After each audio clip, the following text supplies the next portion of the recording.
hell are you doing? Hey. Ghoulash here. Yeah, I know who you are, jackass, but what have you been doing this whole time? Keeping it real. Oh, that's real great, Ghoulash. Keeping it real. Well, I've been keeping the channel afloat these past several months, busting my ass on content and revamping the channel while you were just twiddling your thumbs in the basement. Well, sir, you did kinda seal me shut down here. I haven't even seen you in 2 months. I renovated the upper levels of the Wolfula, and I don't want you getting blood all over the place from me raining blows upon you. Yeah, raining blows on me will really do the trick. Anyway, Ghoulash, I just finished a big video, and I'm getting a little burned out, and I need you to start picking up the slack and making Ghoulog vids again. Alright, sir. I'll try my best. Good. And if you don't, I guess I'll just have to fucking murder you. Welcome to another episode of... The Ghoulog.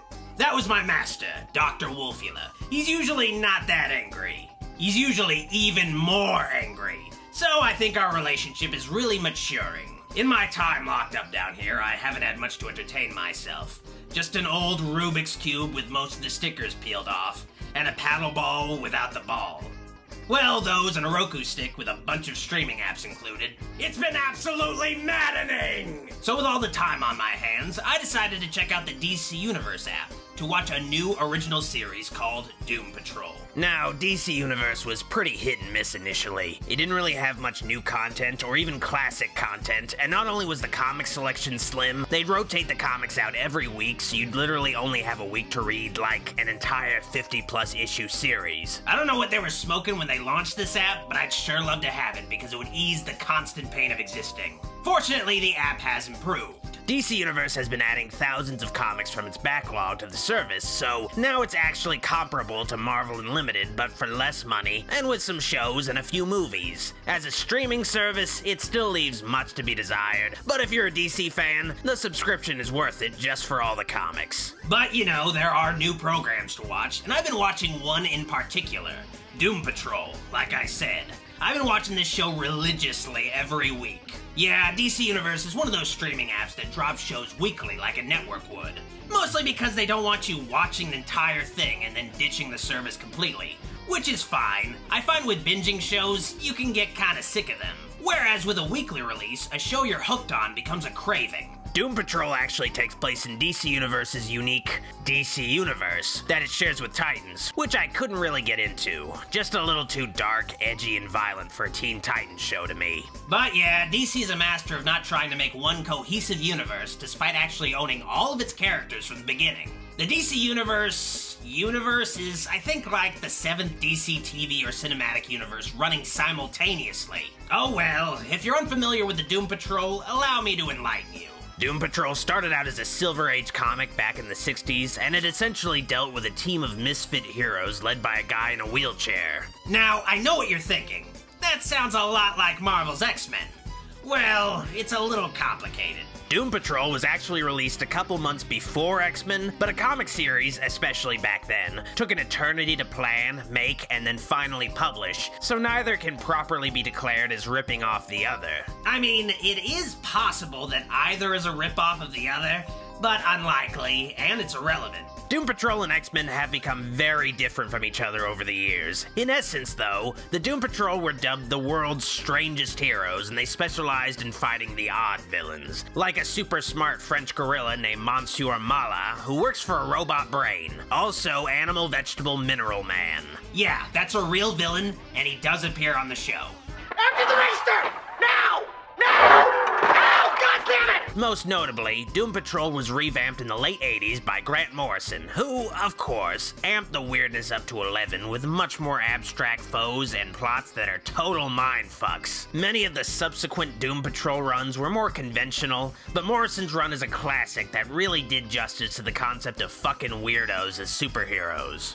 But here we are at the first real, full-fledged adaptation of Doom Patrol. The first season of this show has a 15-episode run, and 14 of the episodes have been released. You're probably wondering why I'm reviewing this show now and not waiting until it's totally done. Well, simple. I kinda want to cover this show while it's still relevant and currently running. I've seen all the episodes up to this point, so I feel like I can confidently cover this show without going into any spoilers.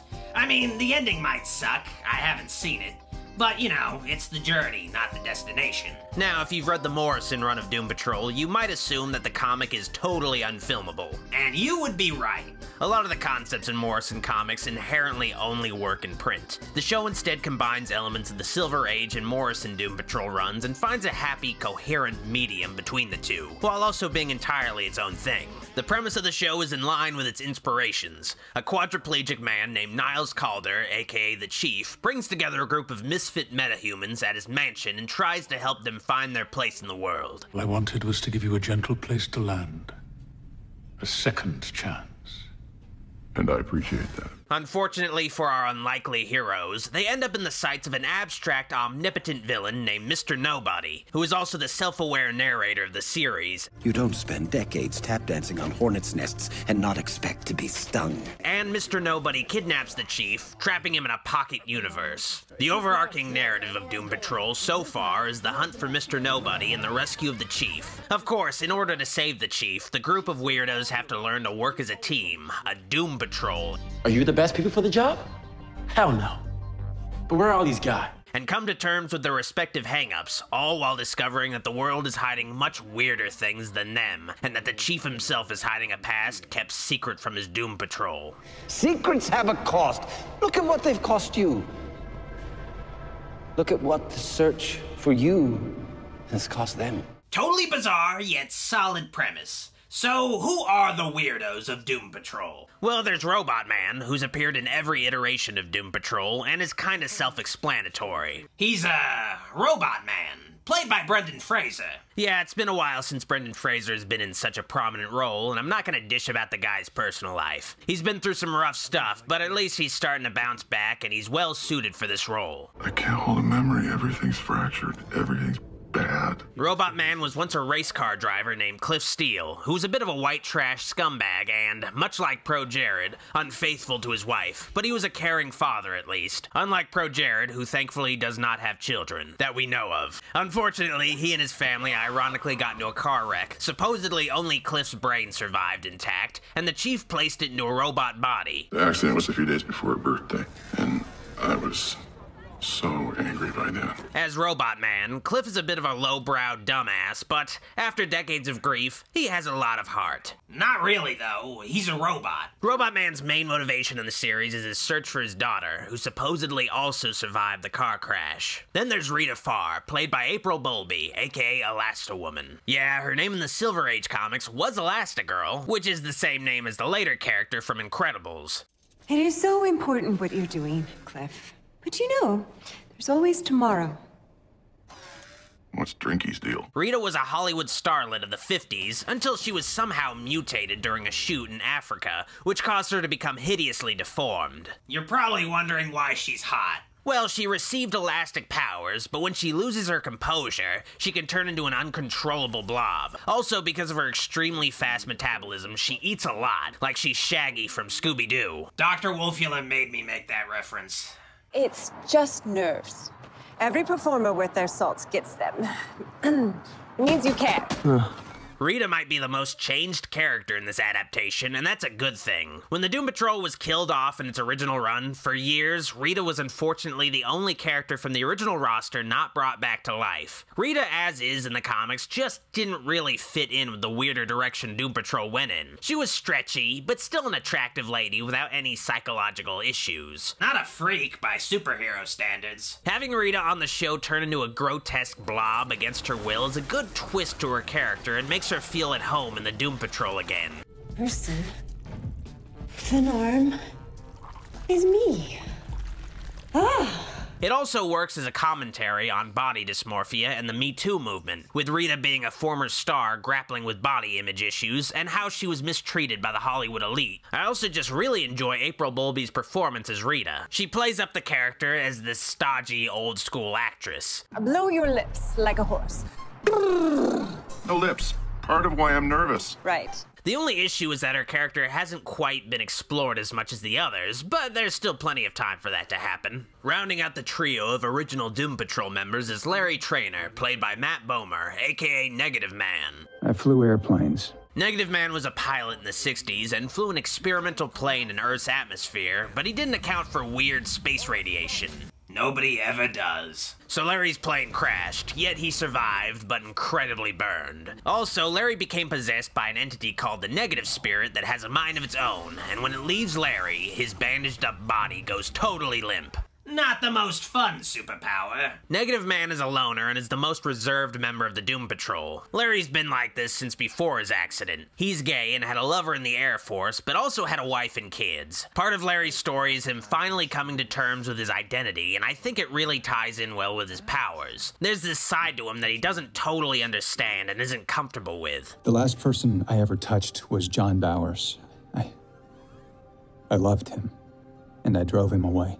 Larry wasn't exactly gay in the comics, but I feel like it's a good twist, makes sense, and Matt Bomer, an actual gay actor, performs Larry in a compelling, authentic way. Then there's the one Grant Morrison character, Crazy Jane, played by Diane Guerrero. Crazy Jane's power is that she has over 60 distinct split personalities, and each has its own superpower. Which sounds like Split, but Doom Patrol was ahead of the curve on M. Night. Examples of Crazy Jane's personalities include Baby Doll, who's childlike, Silver Tongue, who can turn her words into physical weapons, Flit, who can teleport, Hammerhead, an angry bitch with super strength, Sun Daddy, a giant with fire powers and a literal sun for a head, and it just fucking goes on. Wait, which one are you? Penny Farthing, sir. Please don't hurt me, sir. Where's Hammerhead? I'm stuck in Nurnheim, and I don't even get to yell at Hammerhead? I'm sorry, sir. Hammerhead has been relieved. Diane Guerrero does a masterful job of switching to all of these different personalities, but she also plays this mentally ill Spitfire with a lot of pathos. Do you remember what it felt like? What? To be normal? Like them? Crazy Jane is a sympathetic depiction of mental illness that you don't really get to see much in media. Her illness is linked to childhood trauma, and the show explores this in an artistic way. The last member of the Doom Patrol might be the least interesting. Cyborg, played by Joyvan Wade. Now, don't get me wrong. This show probably has the best depiction of Cyborg in live action, but the character doesn't really fit on the show. For one, I think of Cyborg as a Titans member, so I don't know why he wasn't on that show. For another, Cyborg was never really a member of the Doom Patrol. And finally, there's already a robot guy in the Doom Patrol, so it's a little redundant to include Cyborg. I can understand why Cyborg is on the show. He's the only character that most people will know by name, and he brings some much-needed diversity to the series, but I think DC just uses Cyborg as a popular character to bring diversity to stuff. It started with Cyborg becoming a Justice League founder, and now he's a Doom Patrol member that wants to become a Justice League member. Dad thinks I got a real shot at the Justice League in about 5 years. Maybe sooner if I stay on top of my training. Like, there isn't a consistent vision for Cyborg in media, and I feel like Joyvan Wade could have played an actual Doom Patrol character, like Tempest. Instead, Tempest is just a minor character in one episode. Whatever, Cyborg is the weaker character, but he is pretty good on the show overall, and his role is clear. Cyborg is the most competent Doom Patrol member, being a career crime fighter, and he acts as the leader. I don't think build-wise, Joyvan Wade gets across the high school jock transformed into a robot dude, and it's weird seeing Cyborg dressed like the $6 Million Man, but the performance makes up for it. I was thinking you could stick a cyber finger in it, jiggle handle, and unlock it for me. First of all, none of what you just said makes sense. And if you're asking me to hack into it for you, no. Cyborg's main hook is that he's trying to prove himself as a superhero, but he has to deal with his overbearing father, played by Jackie Childs from Seinfeld. Well, I think it's very brave of you to try to strike out on your own like this. I should get going. Lots to do before takeoff. But being your own man means making your own way. It's a struggle for Cyborg to become independent since his father literally controls half of his body. It's a very good take on Cyborg. I just feel like maybe it belonged on Titans. Finally, we come to the Chief, Niles Calder, played by Timothy Dalton. The Chief doesn't have a very prominent role. Actions have consequences, and those consequences are coming to this house. The character mostly pops up in flashbacks, and his character is very enigmatic. The Chief seems to be hiding a secret agenda, and Dalton plays the character with charisma and a bit of a quirky side, but there's still not much known about the guy. Opposite the Chief is his nemesis, Mr. Nobody, who is this godlike being played by Alan Tudyk. Who are you talking to? Grant Morrison fans, Reddit trolls with DC subscriptions. Mr. Nobody is this over-the-top, insane, living embodiment of Dadaism, and Alan Tudyk has a lot of fun as this villain, but he also hasn't gotten the opportunity to appear often. I suppose this season is building up to a battle between the Doom Patrol and Mr. Nobody, so I guess we'll see how it all pans out. You murdered your friend and left your dream girl behind, all for what? True love? The cast, ultimately, is very good. They all complement each other well and have good chemistry on screen, but there are even more fucking weirdos on this show that would take me an eternity to break down. Like Ezekiel, a cockroach played by Curtis Armstrong, who is a doomsday prophet. They will be lashed with eternal flame! Or a rat seeking revenge for the death of his mother that Robot Man ran over accidentally. And if you ever wanted to see the former co-host of Cartoon Network's Fridays play a dude called Beard Hunter, who eats beard hair from a shower drain, this show's got you covered. You fucking weirdo. As for the episodes themselves, I'll go into a few highlights. The first episode, honestly, is a slow burn, mostly dealing with Robot Man's recovery. It might take a while to hook you in, but the following episode gets into the weird stuff when the characters enter a mind-bending dimension inside a donkey. Yeah. The donkey is a door. After that, the Doom Patrol fights Aryan clones in South America, led by an old Nazi puppeteer scientist, and then there's an episode where the Doom Patrol faces a cult trying to track down a boy who is a living book that will summon the anti-god called the Decreator, who will destroy the universe. These are technically the filler episodes of the show, but even filler on this show is crazy imaginative and entertaining. One of the most clever episodes is the one where the Doom Patrol meets their Silver Age counterparts, including the obscure former leader Mento, who run an academy training metahumans, which is a clear parody of X-Men, Doom Patrol's Marvel rival. Remember, it's always better to subdue your opponent if you can. Then there are more cerebral episodes that explore the characters themselves, like the episode where Cliff has to get Jane out of a coma by entering her mind, a place called the Underground where all of her personalities live. Larry even gets his time to shine with an episode involving a genderqueer living streak called Danny, who takes in the misfits of the world and lets them be who they really are. AKA Tumblr. Danny is supposed to be a safe haven for people like us. Negative Man has a great moment where he sings this life-affirming song about accepting who you are, and a later episode sees Negative Man pursue his lost love from the Air Force and finally get some closure. I'm very glad you came, Larry Traynor. That episode was a real tearjerker, I have to admit. Point is, Doom Patrol's stories are endlessly inventive and sometimes a little hard to follow, but entertaining all the same. The production itself is pretty impressive as well. The show's visuals are at an almost cinematic level. Most of the effects and sets are practical, which is great. I have to admit, it was a little hard to get used to Robot Man's mouth not moving when he talks, unlike the comics, but it does have a B-movie charm to it and does get across his inhumanity. Hi. I was wondering if you're not busy or anything. I'm trying to look at my kids' online thing, and I could use some help. There are some CGI things, but mostly for stuff that makes sense, so it blends well, like the superpowers, but there are some lousy CGI characters. I do have to admit that two of my favorite effects on this show are CGI. The otherworldly appearance of Mr. Nobody, and a legion of walking asses with teeth. Also, Baphomet, a talking horse head. Well, what a delightful surprise. Baphomet.